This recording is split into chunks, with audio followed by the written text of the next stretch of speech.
Eu quero trazer uma palavra para você sobre um alerta à liderança. Líder, como diz o Dr. Miles Monroe, todo ser humano foi chamado para liderar alguma área da vida. A dona de casa é uma líder. Não é só pastor, político, governador, executivo que é líder. Todo mundo foi chamado para liderar alguma coisa. E eu quero dar um alerta, eu quero trazer uma palavra de alerta que serve para mim e para vocês, a liderança. Eu podia escolher vários textos, mas eu vou escolher esse aqui. Colossenses capítulo 4, versículo 1. Colossenses capítulo 4, versículo 1.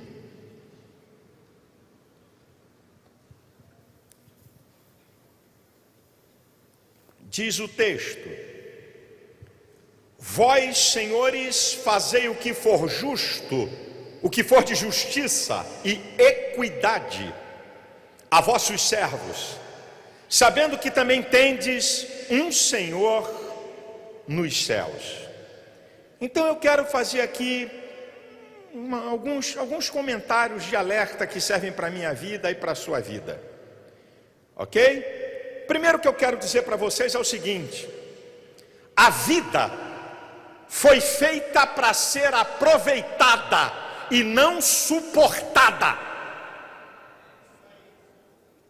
Vou repetir: a vida foi feita para ser aproveitada e não suportada. Porque tem gente que leva a vida, eu estou desconfiado que é igual o cara que trabalha no turno da noite em necrotério, vigia de porta de cemitério.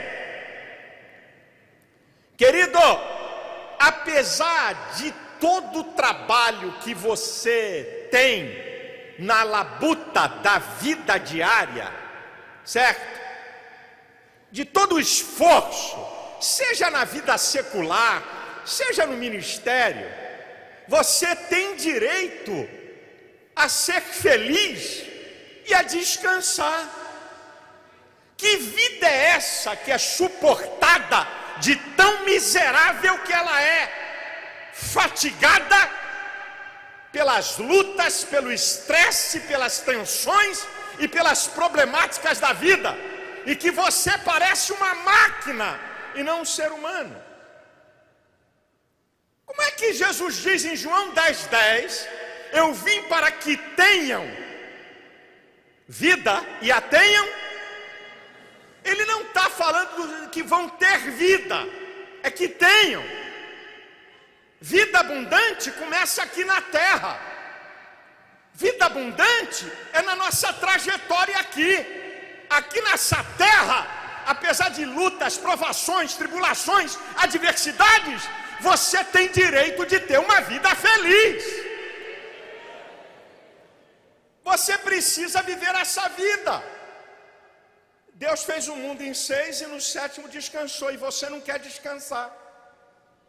Rapaz, eu entendo porque Jesus deu aquela ripada na mulher cananeia. Há tanta conjectura teológica, mas você vai entender o seguinte: em Marcos capítulo 7, versículo 24, que fala sobre aquela passagem, diz que Jesus se retirou para as partes de Tiro e Sidom. Ele saiu da Galiléia para o Líbano.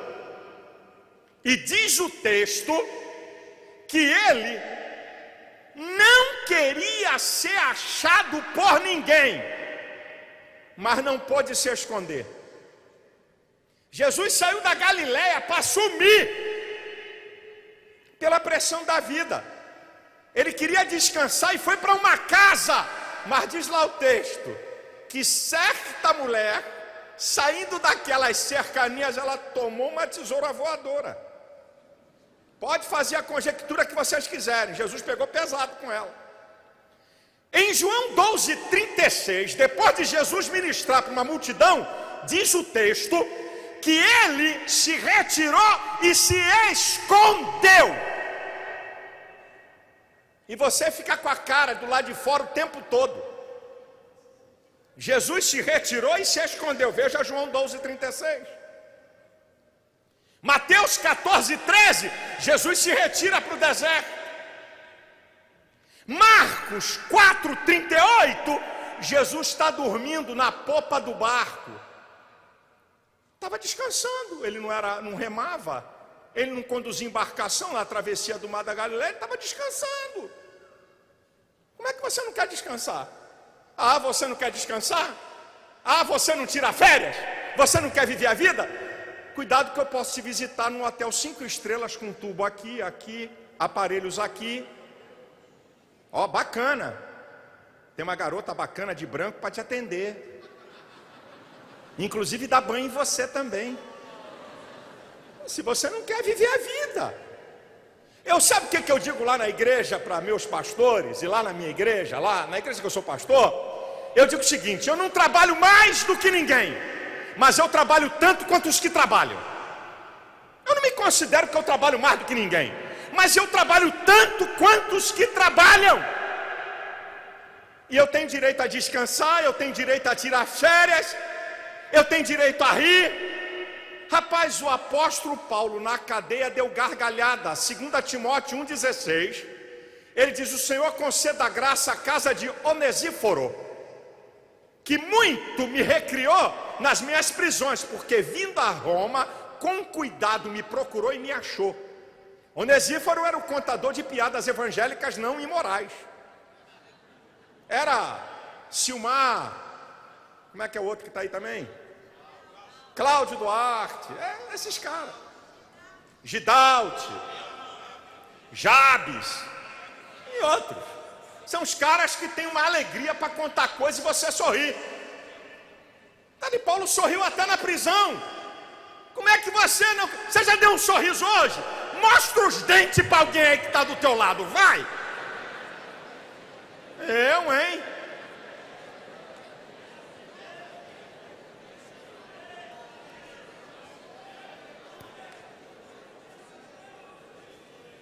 Querido, eu sou disciplinado com férias, paro para tirar férias, paro para descansar, paro para sorrir, paro para estar com os amigos.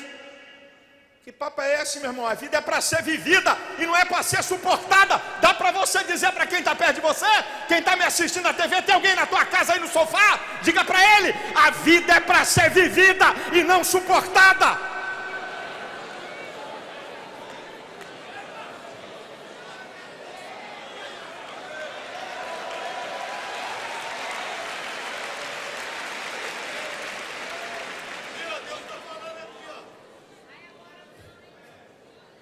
Número 2, o meu alerta para a liderança é sobre abuso da autoridade.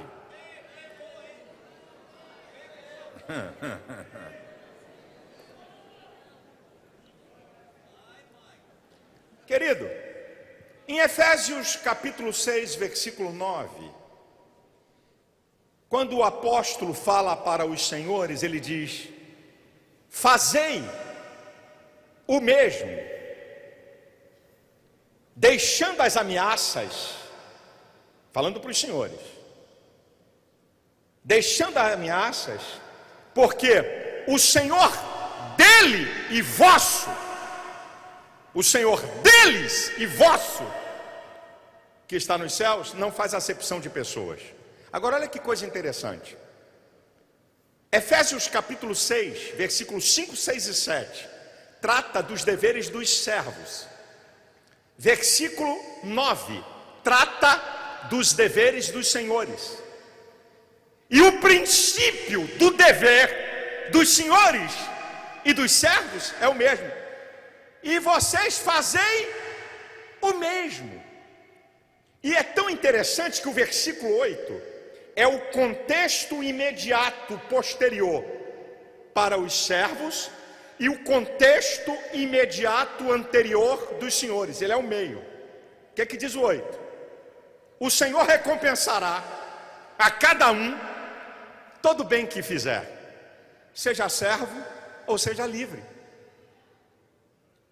Não é porque você tem autoridade que você tem o direito de maltratar e de pisar na cabeça de quem está debaixo da sua autoridade. Como é que você trata quem você lidera, seja na empresa ou seja na igreja? O bem que você faz quando você trabalha para alguém, e o bem que você faz quando você chefia alguém, quem recompensa é Deus. Quem recompensa é Deus, querido. Cuidado, a autoridade é uma coisa muito bacana, mas cuidado com o abuso dela. Olha o texto que eu li. O texto que eu li de Colossenses 4:1.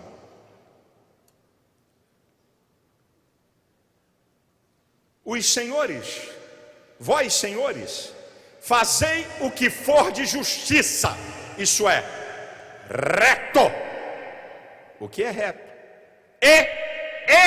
Equidade, igualdade de direitos, imparcialidade, tratar da mesma forma casos análogos. Isso aqui é equidade. Você trata um de um jeito e no mesmo caso você trata o outro diferente, porque esse daqui é teu puxa-saco, porque esse aqui fala coisinha que alisa teu ego. E para os mesmos casos você tem tratamento diferente. Vós, senhores, tenha tratamento de equidade, imparcial, tratando igual os mesmos casos. O teu filho tu passa a mão na cabeça na igreja, mas o filho do outro tu quer ripar para as mesmas coisas. Eu vou dizer português claro aqui: o teu filho papa uma menina na igreja e você encobre, o outro papa uma menina na igreja e você quer excluir.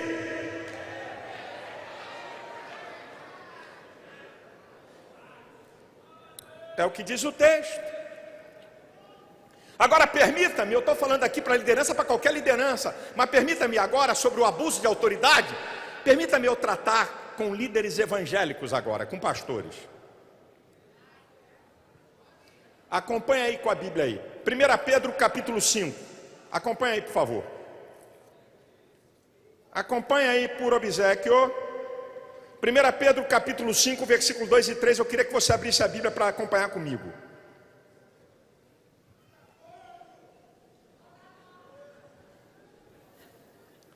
Olha a palavra para os pastores: apacentai o rebanho de Deus. Eu vou ler na NVI: que está aos seus cuidados, olhem por ele, não por obrigação, mas de livre vontade, como Deus quer. Não façam isso por ganância, mas com o desejo de servir. Não hajam como dominadores dos que lhes foram confiados, mas como exemplos para o rebanho. Você sabe o que eu tenho visto sobre liderança de pastor, sobre abuso de autoridade? Isolam o povo como se fossem propriedade deles, querem controlar a vida das ovelhas. Olha, este ano aqui ninguém tira férias, vai ver se eu estou na esquina. O cara quer controlar a particularidade. Esse ano aqui ninguém tira férias. Que conversa é essa, rapaz? Você está ficando maluco? Você quer controlar a vida das suas ovelhas? Isso é abuso de autoridade. Querem explorar o povo, e toda a saída, ela é sofredora. Ameaça, maldição. Vai sair daqui da igreja? Vai sair daqui? Macumba evangélica. Os que foram levantados para abençoar estão amaldiçoando. Esse povo é seu, a igreja é sua. Você é dono de quê?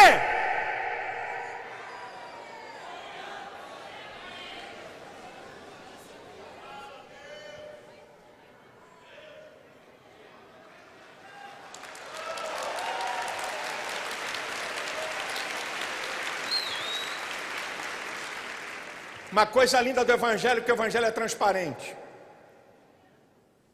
Jesus era amigo íntimo de Judas, foi escolhido por Jesus para ser tesoureiro.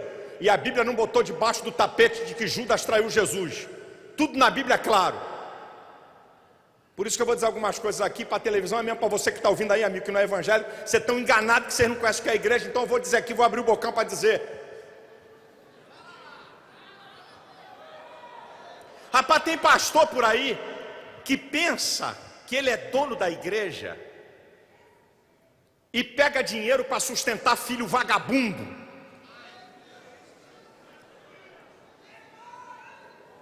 30-40% do orçamento da igreja é para sustentar ele e a família dele. Igreja não pode construir nada, igreja não pode projetar nada, porque tem uma meia dúzia de sanguessuga da família do pastor comendo a lã das ovelhas. Abuso de autoridade.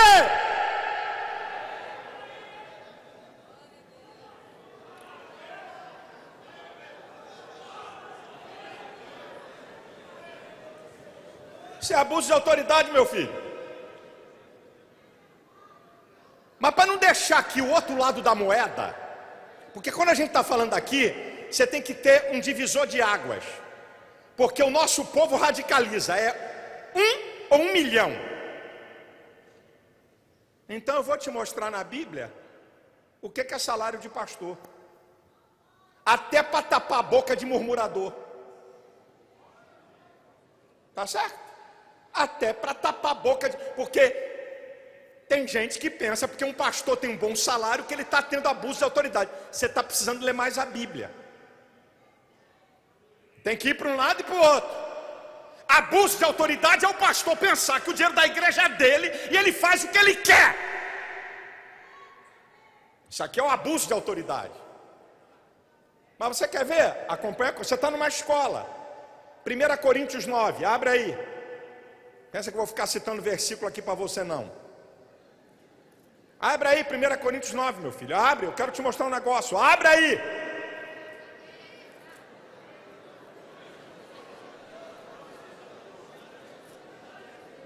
Vamos comigo.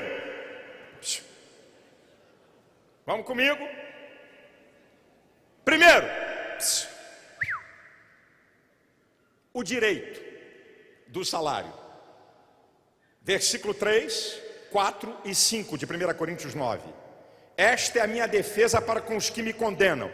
Murmurador sobre salário de pastor é coisa antiga. Já meti o pau em Paulo e Barnabé. Não temos nós direito de comer e de beber? Não temos nós direito de levar conosco uma mulher irmã, como também os demais apóstolos e os irmãos do Senhor e Cefas? Ou só eu e Barnabé não temos direito de deixar de trabalhar? Versículo 11 e 12. Se nós vos semeamos as coisas espirituais, será muito de que vós recolhemos as carnais? Se outros participam deste poder sobre vós, por que não? Mas justamente nós? Mas nós não usamos desse direito, antes suportamos tudo, para não pormos impedimento algum ao Evangelho de Cristo. Segundo lugar, aqui nós estamos falando do direito. Agora eu vou falar da lei da proporcionalidade do salário, que está aqui no texto. Versículo 7 e versículo 8. Quem jamais milita à sua própria custa? Quem planta vinho não come do seu fruto?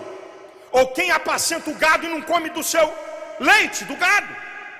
Digo eu isto segundo os homens, ou não diz a lei também o mesmo? Versículo 10. Ou não diz certamente por nós? Certamente que por nós está escrito, porque o que lavra deve lavrar com esperança, e o que debulha deve debulhar com esperança de ser participante. Olha que coisa interessante. Paulo está usando uma lei de proporcionalidade do salário. Conforme a vinha, você come dela. Conforme o gado, você bebe do seu leite. Uma lei de proporcionalidade. E essa lei de proporcionalidade está no mundo. Empresa pequena, salário pequeno. Empresa média, salário médio. Empresa grande, salário grande. Gerente de empresa pequena, salário pequeno. Gerente de empresa média, salário médio. Gerente de grande empresa, salário grande. Pastor de igreja pequena, salário pequeno. Pastor de igreja média, salário médio. Pastor de igreja grande, salário grande. Tem uma lei de proporcionalidade. Terceiro, tem uma conexão do sacerdócio do Antigo com o Novo Testamento. Olha o texto que eu li, versículo 8. Digo eu isto segundo os homens, ou não diz a lei também o mesmo? Versículo 9. Porque na lei de Moisés está escrito: não atarás a boca ao boi que trilha o grão. Porventura Deus tem cuidado dos bois? Olha aqui, versículo 13. Não sabeis vós que os que administram o que é sagrado comem do que é do templo, e os que de contínuo estão junto ao altar participam do altar? Vai ver como é que Deus tratava o sacerdote no Antigo Testamento. Depois você leia, querido, Números capítulo 35, versículo 2, 3 e 7, capítulo 18, 12 a 14, 21, que você vai ver. O melhor do trigo, o melhor do mosto, o melhor do vinho. Cidades, os arrebaldes das cidades para o gado e para a fazenda do sacerdote. O sacerdote não era um miserável desgraçado, não. Agora, em quarto lugar, diz o versículo 14: assim ordenou também o Senhor os que anunciam o evangelho que vivam do evangelho. Isso aqui é ordenança. Se a igreja pode pagar um pastor para viver full time, pague! É ordenança. Não é pedido não. E vou logo dizendo, porque se tem alguém aqui ou se tem alguém reclamando de salário de pastor, no instantinho você vai querer que teu pastor ganhe um grande salário. Gálatas 6:6.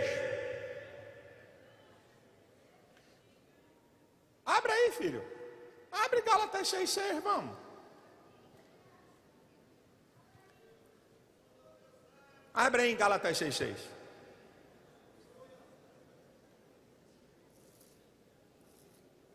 Para quem reclama de salário de pastor. E o que é instruído na palavra, reparta de todos os seus bens com aquele que o instrui. Tem alguém aí dando a metade do seu salário para pastor? Então cala a boca. Aquele que é instruído na palavra, reparta os seus bens com aquele que o instrui. Em 1 Timóteo 5,17 diz que o obreiro é digno de duplicada honra. Sabe o que significa isso? Do melhor salário possível. Então qual é o extremo? O abuso de autoridade, pensando que o dinheiro é dele e que ele pode explorar a igreja, se completar da igreja. Esse aqui é o abuso da autoridade. Qual é o outro extremo? É tratar pastor como operário, minguado, massacrando. Esse aqui é o outro extremo. Eu não quero nenhum dos dois. Eu quero o que é justo, que aponta a palavra.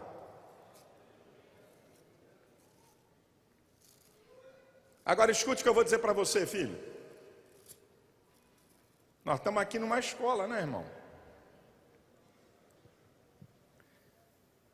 Sabe qual é a questão do abuso da autoridade?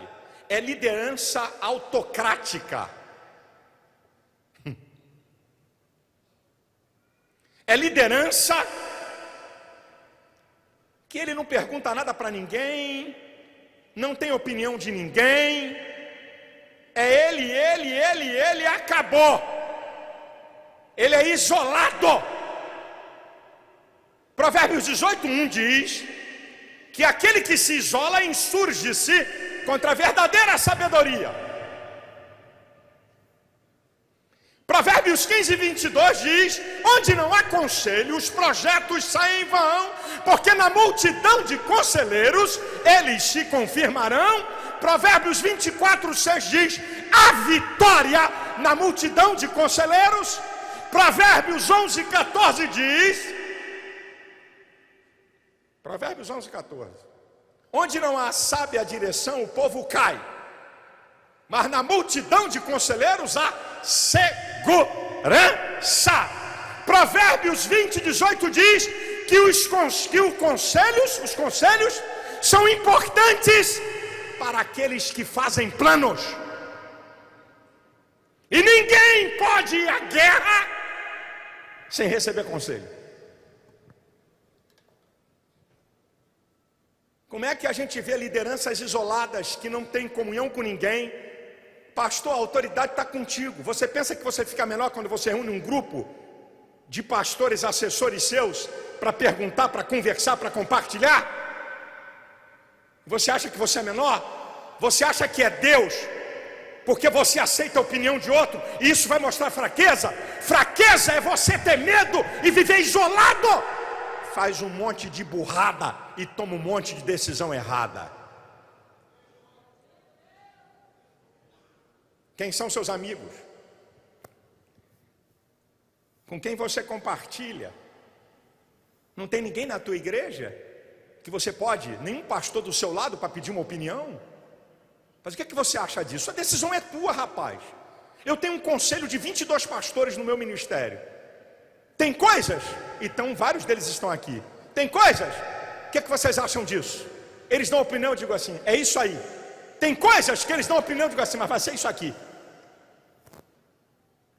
Tem coisas que eles dão opinião e eu acato a metade.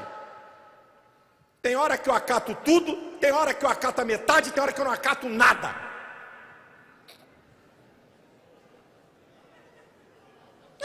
É isso aí, eles estão aqui me ouvindo.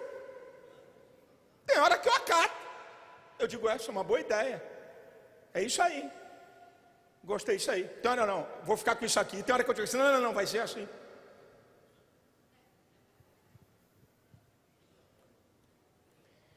Querido, toda liderança, seja espiritual, seja empresarial, seja de departamento, o que for, a liderança, ela tem que estar envolvida por justiça, equidade, verdade, compaixão, misericórdia, amor e servir. Toda liderança tem que estar envolvida por isso aqui, meu filho. E você sabe, eu não vou nem citar o estilo de liderança de Jesus, a liderança servidora. Não preciso nem citar aqui, que está lá em Mateus 20, do 25 ao 28, ele mostrando a diferença da liderança dele para os homens. Liderança tem que estar baseada nisso. Líder tem que ter misericórdia. Líder tem que ter compaixão, sentir como se fosse, se colocar no lugar do outro. Como é que eu sentiria se eu tomasse uma decisão que eu estou tomando com ele, se fosse eu ir lá? Então eu vou contar uma coisa da minha igreja. Eu não conto da igreja dos outros, eu falo da minha. Um pastor full time na minha igreja, tempo integral, foi dirigir uma igreja numa cidade. Fiz as recomendações a ele. Ele brincou, caiu em pecado. Casado, pai de filho. Sabe como é que faz aí fora? Caiu em pecado? Ha, ré, ri, ro, rua. Eu pergunto a vocês, a mulher dele pecou? A mulher dele pecou? Filho pequeno pecou? Eu o chamei. Imediatamente eu saquei ele da cidade. Trouxe para o Rio de Janeiro. E disse para ele: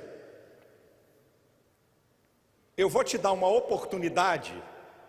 E você é que vai jogar fora ou aproveitar a oportunidade. Sua mulher não pecou, seus filhos não pecaram. Você está excluído do hall de membros, está deixando de ser pastor, e eu vou te ajudar e vou tratar com você. Você vai trabalhar internamente na igreja. O salário é o mesmo salário. E você, com as suas atitudes, vai me dizer se dá para eu te resgatar ou se eu vou ter que te mandar embora, te dar um prazo de 3 meses para você correr. É você que escolhe com as suas atitudes. Trouxe ele para a igreja, excluído do hall de membros, e eu falei para a turma da administração: esfola, arrebenta, manda para ir para banco igual office boy, para ele valorizar o que ele tinha. Manda fazer pagamento. E quando ele voltar, segura um pagamento para ele poder ir de novo de ônibus. Bota quente em cima dele. Pagando a escola de filho, pagando o salário dele, pagando a casa que ele morava. Começou o tratamento.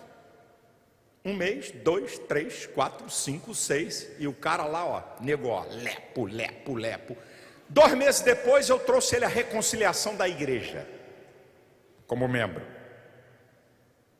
Não prega, não senta no púlpito, volta para ser membro, mas está recebendo o salário, está trabalhando na igreja. 1 ano depois, eu o chamei e disse: o que você quer? Você tem uma chamada? Você quer ser pastor? É isso que você quer? Qual é a sua escolha? Ele falou: não, pastor, eu quero ser pastor. Eu errei, eu falhei. E eu disse para ele assim: querido, não vai ter outra oportunidade. Se você fizer a mesma coisa, 3 meses de salário, rá, ré, ri, ró, rua. Acabou para você. 1 ano depois, restituí ele como pastor e coloquei ele para trabalhar como segundo pastor numa igreja. Ele já está mais 1 ano. Estamos de olho nele para ver se amanhã ele vai poder ou não dirigir uma outra igreja. Que liderança é essa que nós temos, que quando um cara peca, você bota a família toda no olho da rua para passar fome, e os filhos desse cara vão dizer: meu pai trabalhava para o reino de Deus, foi mandado embora por causa do pecado, e nós que não tínhamos nada com isso, fomos passar fome. Que justiça é essa? Que misericórdia é essa? Que compaixão é essa? É para a gente pensar. Cuidado, filho. Tudo o que quereis que os homens vos façam, fazei vós também. Disto depende a lei e os profetas. Mateus 7,12. Você quer misericórdia? Use de misericórdia. Você quer justiça? Use de justiça. Você quer compaixão? Tenha compaixão. Você quer o bem? Faça o bem.